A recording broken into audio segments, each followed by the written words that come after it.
So we can welcome the MIPJunior 2010 keynote speaker, Mr. Michael Poryes, who we all know as co-creator and executive producer of the massive teen TV hit Hannah Montana and all its incredible spin-offs.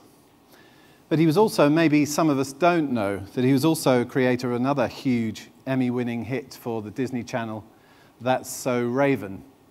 His career spans a number of years: Veronica's Closet, Cybill. He's been involved in quite a number of hits, but before that, he was a stand-up comedian. It's going to be interesting to find out how you go from being a law student to a stand-up comedian to a creator of huge TV hits. So we'll ask him questions about that as we welcome Mr. Michael Poryes.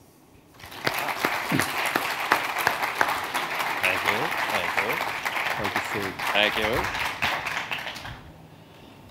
you. So Michael knows who we're talking to. It'd be good to get an idea of who's in the audience. Well, we want to go around and get names. Exactly, yeah. Call out your names, please. Yeah. No, just a sort of breakdown of who's here. Could you put your hand up if you're in distribution? And if you're in production? And anything else? Okay. Press and, yeah. So that's an interesting guy. If you work for a delicatessen. Nothing. I'm fascinated by how you get inside the minds of teenagers, and particularly a teenage girl, a group of teenage girls. How does it work? How do you put those words into their mouths? What was your experience? Well, I hang around schoolyards behind bushes until I'm asked to leave by police or concerned parents. That's as simple as that. Yeah, yeah. My career has taken I always got jobs on shows that were about girls. My first job was Facts of Life. Then I worked on Small Wonder, which was, a girl who was a robot, half robot. Then I worked on Out of This World, and she was half alien. Cybill, Veronica's Closet. Lots of what I did was always so girl-centric, so I got in tune with it. And for me, in the tween market, writing a show that has a girl at the center is interesting to me because girls put their feelings out there. They're more exposed. Stories come easier.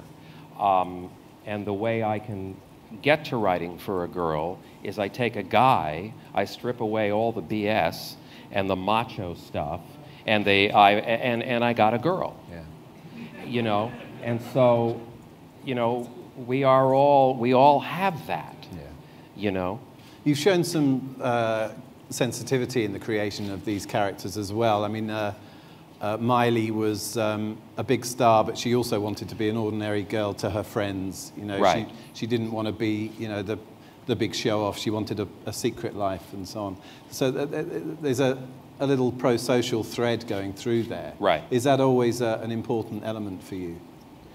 What's most important in developing any series is the truth, and be honest and be relatable. Don't write to a premise or a gimmick. Write to characters and relationships, and give the kid audience something that is really relatable and honest. Yeah. Is there background research, though? I mean, do you look at what kids are doing at this time? Do you go and immerse yourself anywhere? I usually will look at what a kid is, what they were 30 years ago, and what they are now, and what they'll be 30 years from now. There are certain universal truths about growing up. I have a pimple. I'm embarrassed by my hair. I want to fit in. I want to be popular. All those things were true 30 years ago, and they're true now, and they'll always be true. So you write toward that, you know, and don't necessarily worry about what is the current thing, because if you write the current thing, by the time it gets on the air, it isn't current anymore. Yeah. So you write the real human thing and the real relatable thing. With Hannah, it was the secret, I think, to Hannah, as far as the character, was to write a real girl. And a real girl who happens to be a rock star. And she wants it to be secret because she wants to be a real girl. And she wants people to like her for who she is, which made her extremely relatable. And also somebody to aspire to. Wow, wouldn't I like to be a rock star? But if I was a rock star, wouldn't I like to do it like Miley, because she's a real girl. And so it became something you could touch, you know, so, and it becomes exciting. You're not writing to, you know, well, what's our rock star going to get into this week? Yeah. We're going to write something about what real thing is Miley Stewart going to go through this week, and how will it be affected by the fact that she's a rock star? Yeah.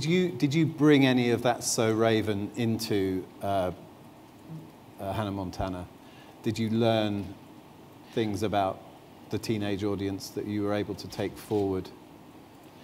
Sure, but what was true in That's So Raven, as far as who you were writing for, was true with Hannah.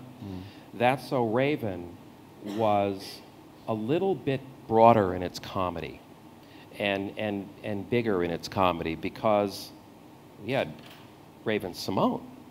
She was, you know, the modern day Lucy.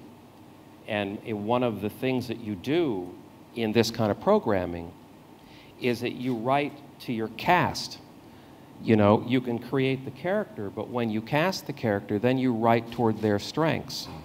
And Raven was, in this world, probably the best physical comedian in the tween world I've ever seen.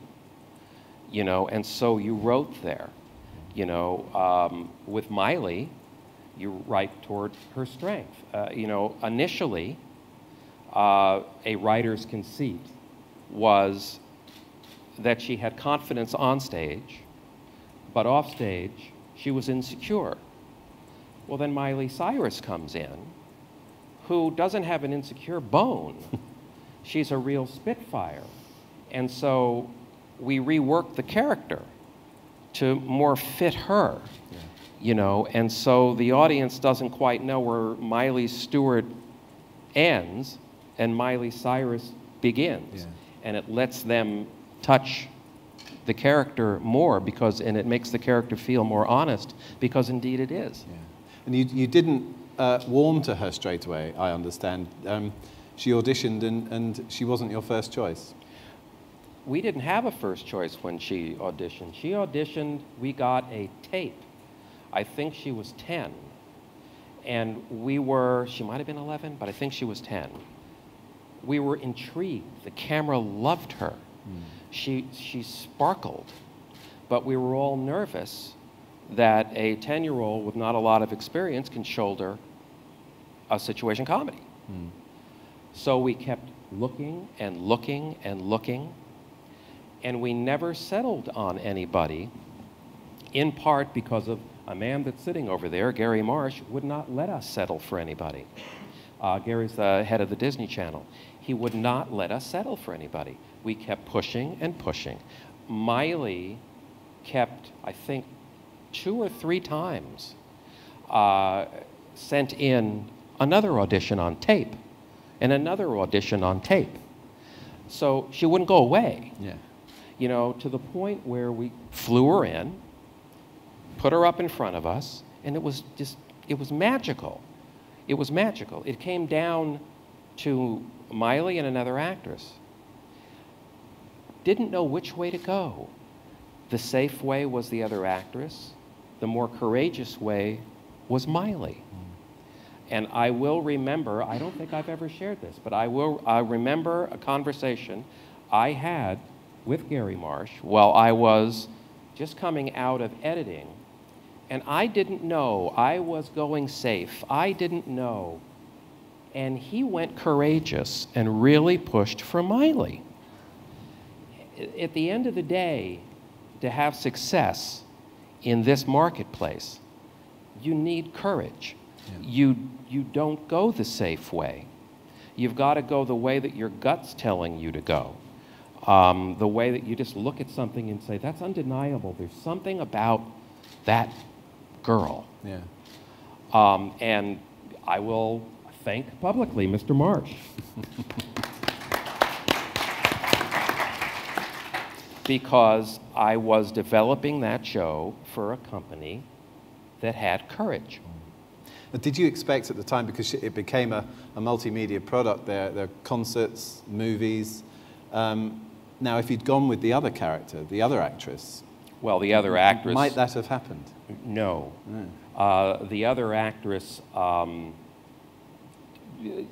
when she sang, there was a rumbling, there was no voice, there was no high and no low, and you know, we would have, and there was even talk of dubbing her, doing all of those things. Oh, jeez, you hear Miley open her mouth and sing, and that raspy voice, you know, it was like, you know, I've been doing this business for so long. You know, she was just so unique. So I don't think if Miley wasn't cast, and then Miley's cast, then we hear that Billy Ray Cyrus wants to audition. And our first reaction was, oh boy, you know, all right, let's have him in, we'll all nod, we'll be polite, we'll say that's really great, and we'll cast the other guy that we were thinking about.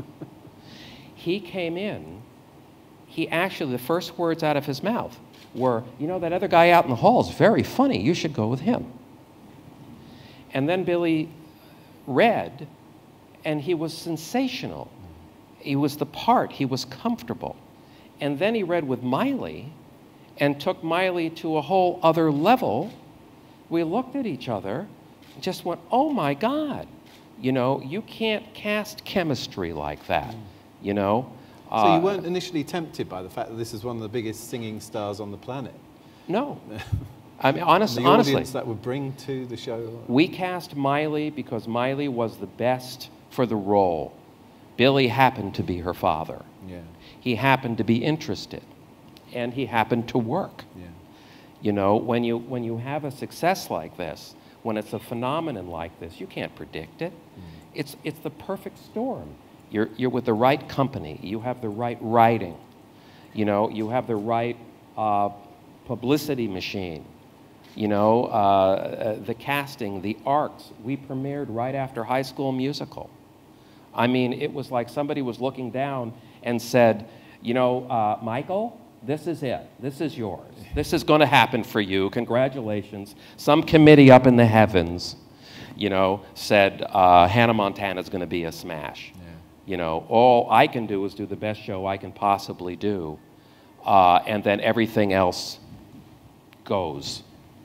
Did you bring any of your stand-up to the business that you're in now, your experience as a stand-up comedian? That can be quite brutal comedy. This is generally what you've produced is gentle, if lively, comedy.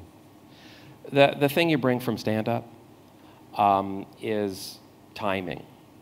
You know, is having confidence in what the words are. You know, the big mantra from Miley was, listen to what the other person's saying, let me see it on your face, then say your line. You know, hear that laugh, hear that sense of timing. And so stand-up really helped me to be able to teach Miley how to be confident enough to hold back and take a pause and take a look and be courageous and just like that. How long did that last? I mean, we're probably not going to delve too much into the depths of your past, but I just stand-up... The depths of my past. It always fascinates me, stand-up comedy, and how people can have the nerve to get up there and do that. What was your worst experience? My worst experience was 1:15 in the morning.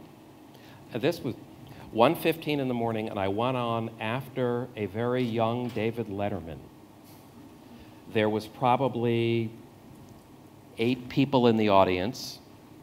He left, and then there were 2 people in the audience. Very drunk and heckling and all that. And I have to say, that was the last time I did stand-up comedy. Yeah. You know, I was going like, geez, I don't know if I want my life to be at 1:15, 1:30 in the morning trying to make 2 very drunk people laugh. You know, it was like, you know, I had a better time waiting tables and making those people laugh. Yeah. So it was really a conscious decision to go over into writing. Because, you know, I pictured myself with the white picket fence and the wife and the kid at home and, you know, and not being on the road all the time. And so I switched over to writing. Very wise, very wise. You think? Oh, I would think so. I think it's done quite well so far. Now, you've got another project. I'm sure we'll come back to Hannah Montana because it's such an amazing phenomenon. But you're moving into something new now. This is, again, the same type of audience you're pitching Life with Boys at. Right. But there are more boys. There are. More boys. Tell us a bit about that. The show is something that I've always had in my gut. It's a natural evolution for me from Raven, which was broader, to Hannah, which wasn't quite as broad, but still pretty big, to something that doesn't have a huge hook, and that can really go towards smaller stories, big character definition, examine both girls and boys on an equal level, you know, be able to finally have a vehicle where a boy is going to be able to say why they drink out of the milk carton. You know, why do they leave their underwear on the floor? You know, these are questions no one knows the answers to. We're going to ask those questions this time. You know, we're going to, you know, why do you drink out of the milk carton and put chocolate in your mouth and drink? What is that? You know, what do you do that for?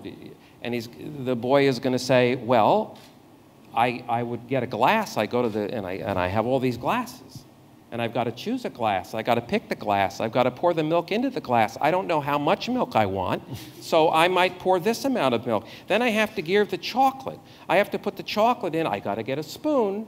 I'm now going to have to swish the chocolate around and take a sip, probably wasting some of that milk. And all of that took 1 minute and 10 seconds.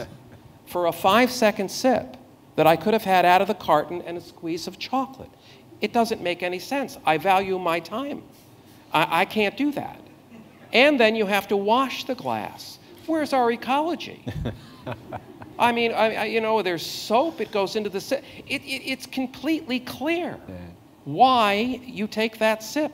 So what we'll have are the girls in the audience will go, I understand that. I get it. I still think it's disgusting, but I understand it. And the boys in the audience are going to go, yeah, finally.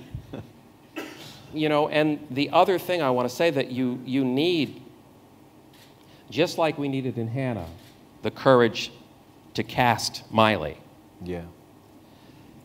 Life with Boys doesn't have the big hook. It has a belief in the concept and a belief in the characters, and it takes courage.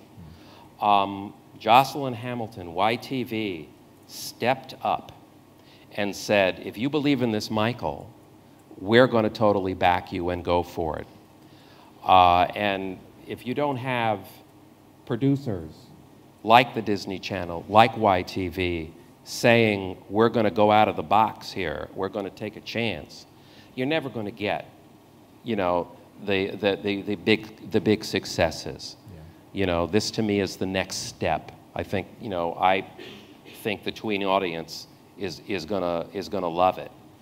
I understand there's a little sort of edge to it in the sense that you know, she lives with all these brothers, right, who she can't stand, but she likes all the boys who are outside the house. Well, and she's kind of wondering, why do I like those right. guys and I don't like these guys? Well, in this show, she's eventually going to be able to use her brothers like lab rats. Yeah. You know, and, well, boy, I want to talk to that guy over there, but I don't quite know what to say to him. I think I'm going to try to run that same lines by my brother, see what that does. Or I'm going to try to, I want to apologize to that guy, but I don't know how to do it, so I'm going to do something that's going to make my brother mad at me, so then I will have to apologize, and I'll figure out in there what works. Yeah. And then I'll try to apply it outside. You know, so it's just a real interesting examination. Am I right, there's no mother? Mom is in the same place of Miley Stewart's mom. Yeah. They talk, you know, up in heaven. Yeah. They watch the show, they're proud of everything. Gotcha. But Mom, for me, strictly wasn't going to be there because it needed to be Tess Foster in a house of a dad and 3 brothers and a male dog. You know, so it gave way to that pureness. The other thing I'm trying to do in the show, which I think was successful, one of the things that was successful in Hannah, one of the biggest compliments we ever got were parents finally saying, I can walk by the TV screen and I'll actually sit down and watch this with them. I'm going for that same concept because Hannah, the demographic, went down to 4, 3, you know, and got older. But one of the reasons it went down that far, I believe, is because parents sat down and watched it. And they said, you know, this is okay. I'm liking this. And so they allowed their younger kids to sit down and watch it too. So it's a wonderful window into that audience. So you're considering other demographics all the time while you're putting these programs together? Absolutely. And of course here in the context of MIPCOM, you've got the international audience here and the international buyers. So where does that come, where do your thoughts about the international audience come in? Right. Or are you just working with the honesty and hoping that it's going to work wherever you go? Wherever a kid is from, there are common truths. You know, you break up, you have fights with your friends, you fall in love, you have you're a friend that's in love with you, but you don't feel that way. You have fights with your parents. All these things are true for any kid in the world. And so as long as you concentrate on doing that, you will appeal to the international market. And you will write very relatable shows that I can tap into. I can remember back when I was 13 and 14 and 15.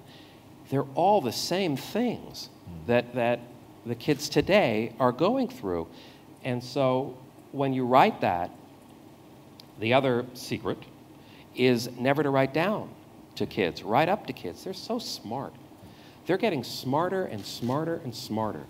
You know, when I wrote Raven, they were here. Hannah, they're getting smarter. Now, Life with Boys, they're getting smarter. So you've always got to keep up in the bar. Yeah. Are you any further? Are you past Life with Boys? Are you able to say that anything else that might be coming up in the future, or is that the project? Well, there are things. But I am thinking about a few things, which I can't really share. Yeah. But I'm trying to think of things that are different, things that I want people to look at Life with Boys and say, oh, I want to do Life with Boys, and so a lot of Life with Boy kinds of things will start to come up, just like happened with Hannah. I want to be on to the next thing after that, so then they can emulate the next thing. Yeah. So it's always, what I look for is to try to find some kind of vehicle that isn't a high gimmick anymore, that will allow me to take universal stories that we've seen and inform that story in a unique way. Life with Boys, the way I can do the same story on Hannah, Hannah would have been informed by the fact that she was a rock star and how that complicated things. Now, on this show, it's informed by the fact that she has to deal with her brothers. On Raven, it was informed by the fact that she saw around the corner and saw the future.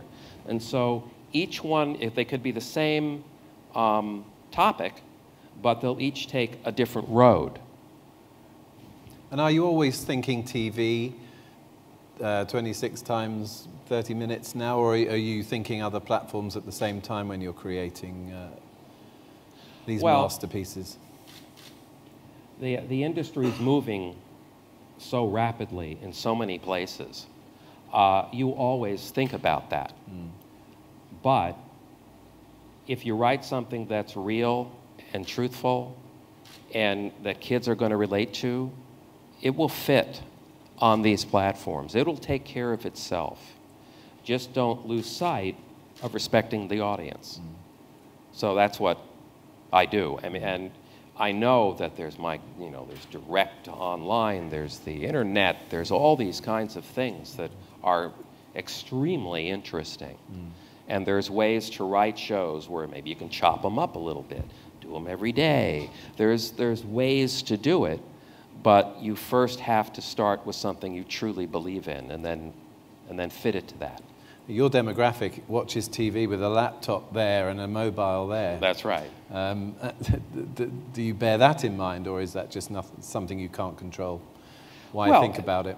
No, I mean, what you do is you write characters that do exactly that. You know, so it's relatable. Yeah. You know, you write the truth, and you write real characters. For 22.5 minutes, they'll watch.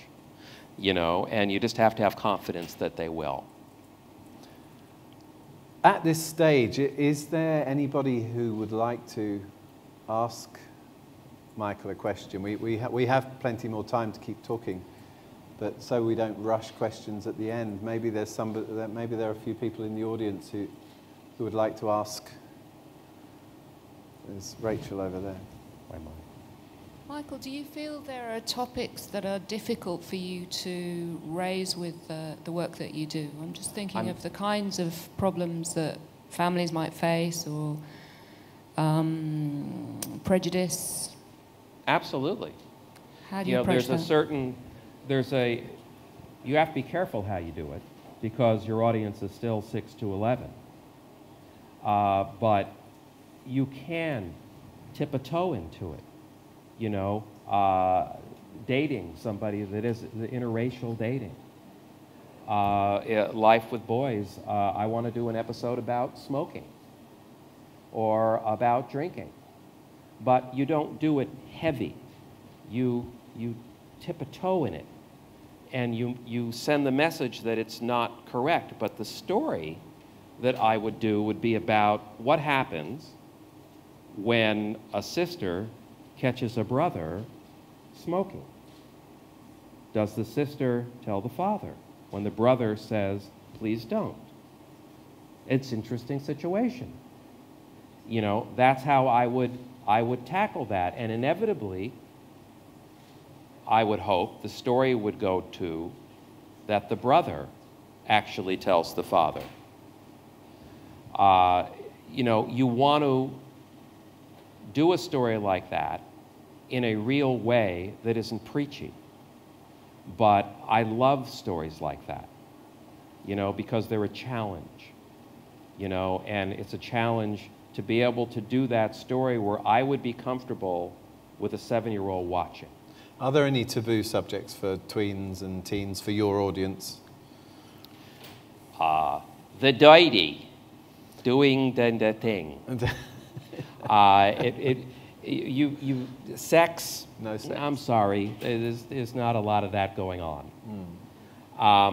You know, drugs, all things for the next level of programming. There is a certain safety that you still want to protect.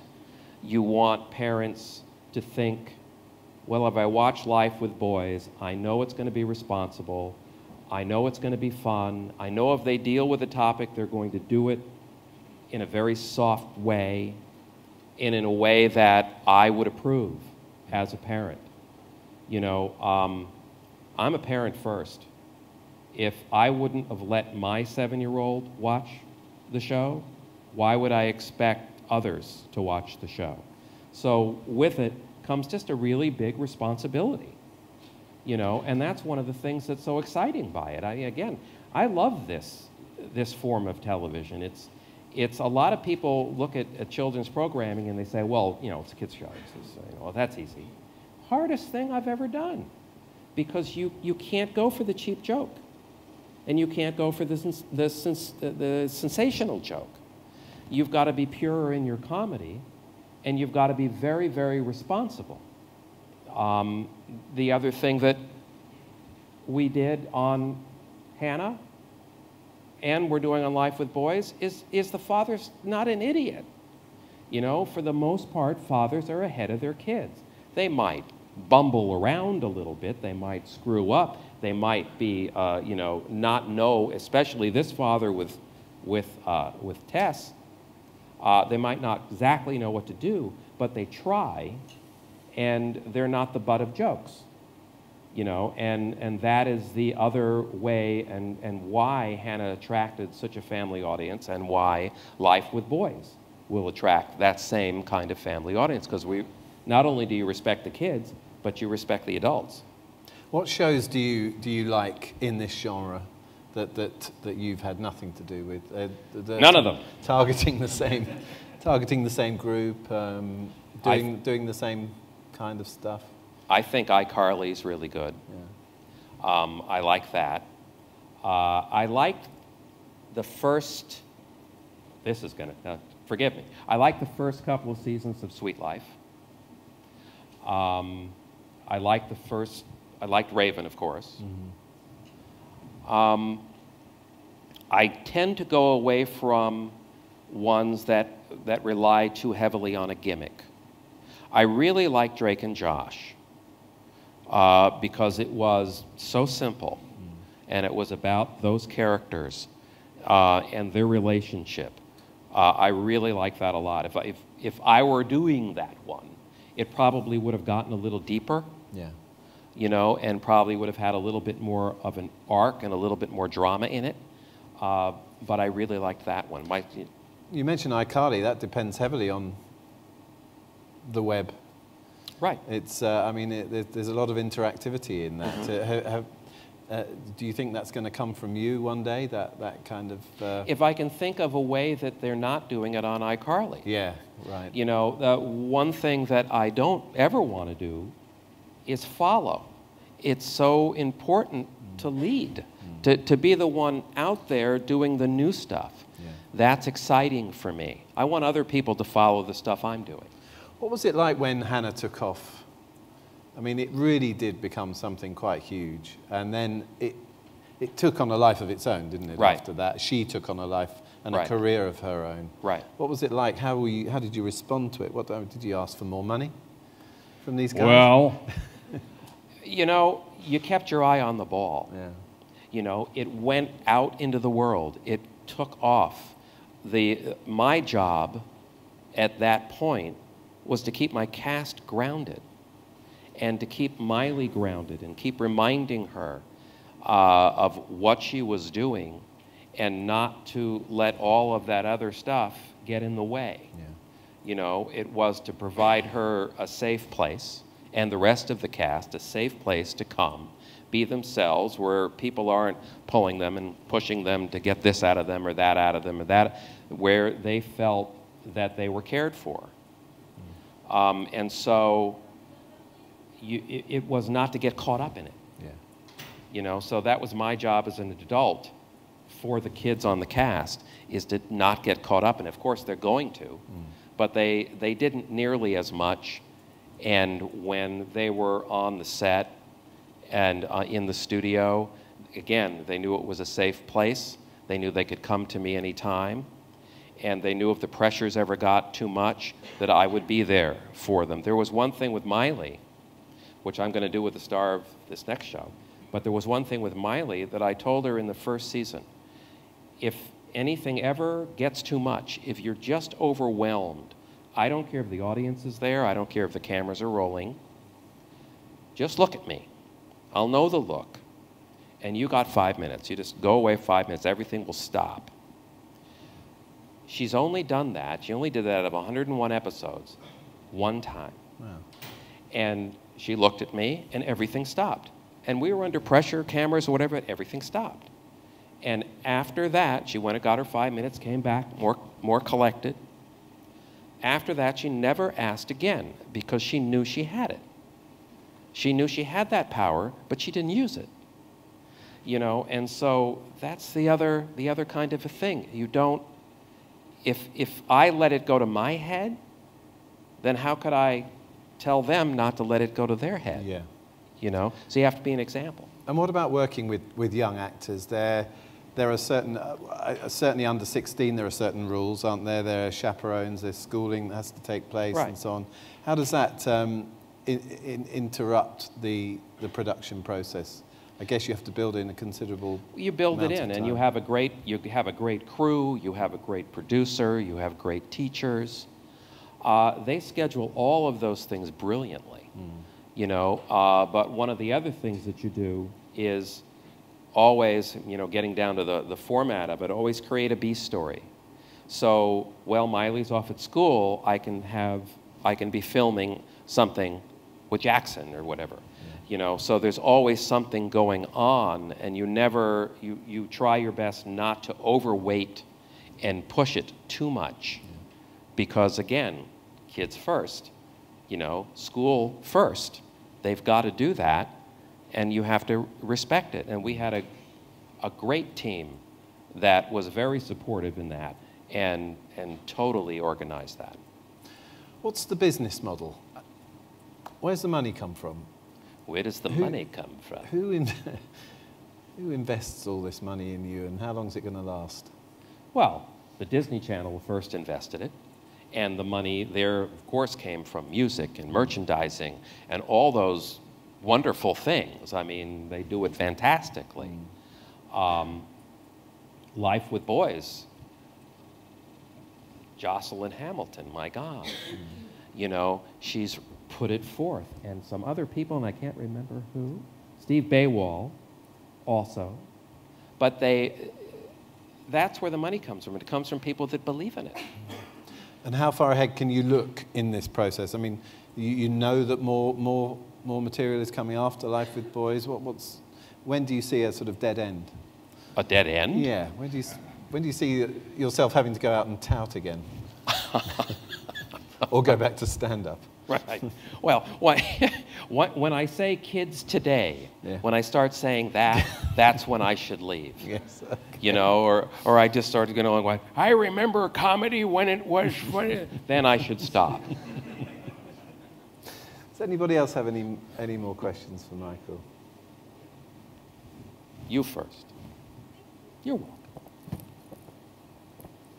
When you're working with really young cast members where they're developing and going into adolescence, how does their development affect the trajectory of the show? Were there any unexpected changes, for example, with Hannah Montana because of, you know, things that were happening in the personal life of Miley?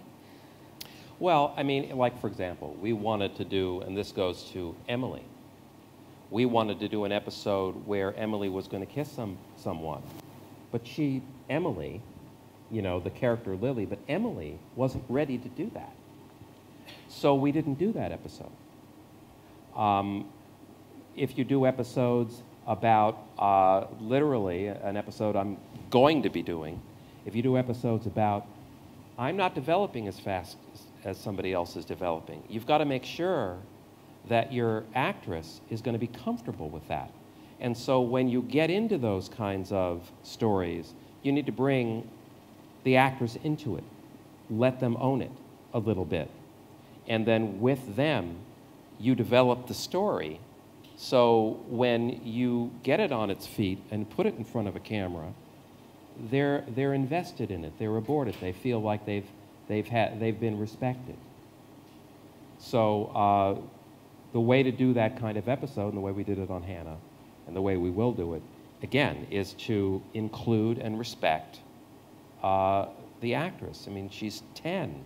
They're going through so much. She's 12, 13, 14. My God, those are crazy years where every day is another drama, you know, and it's up and it's down and everything is wonderful and it all sucks, you know, and you really want to harness all that wonderful stuff.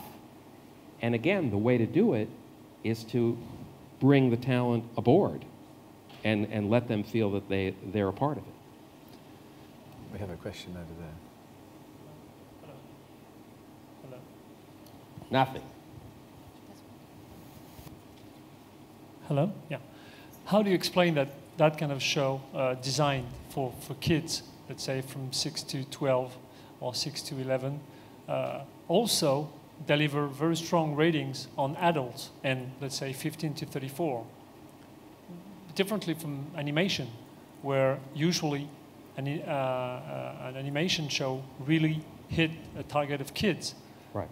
When that kind of Hannah Montana, Life with Boys, I guess, or some others, will really deliver strong ratings on Disney Channel, for instance, on 15 to 34. Mm-hmm. It's amazing. Well, how?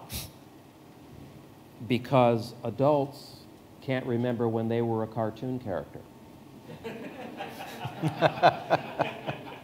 Adults can remember when they were kids. And as long as, again, you do universal stories that were true 30 years ago and true today, an adult is going to look at that and go, I remember that, I remember going through that.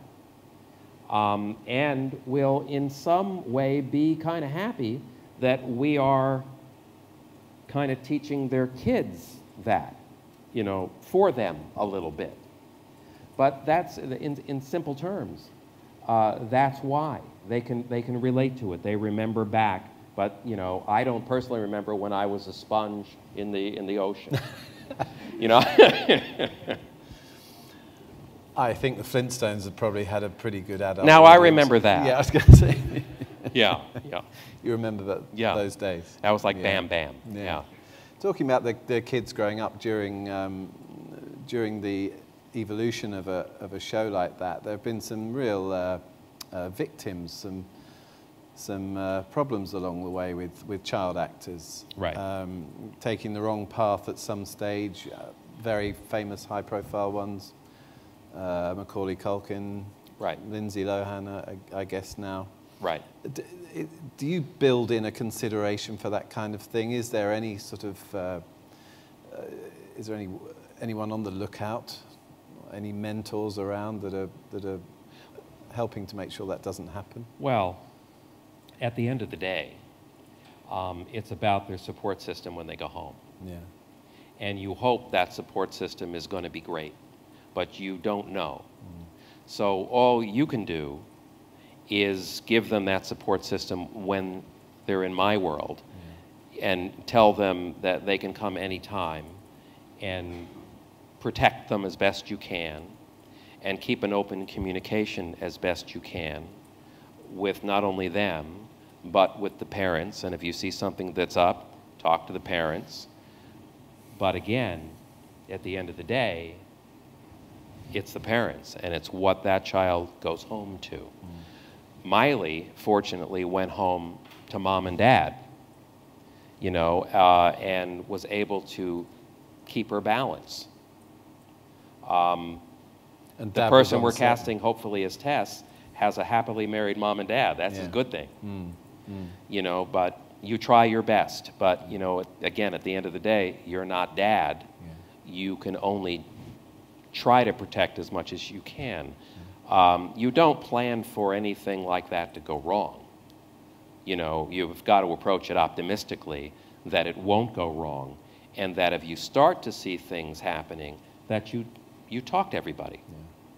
So you can stop it from happening. You just, you know, at the end of the day, you just care. Yeah. I can't believe we've been sitting here for 45 minutes, but we have. Really? And yes, we have. And it's time to wrap up.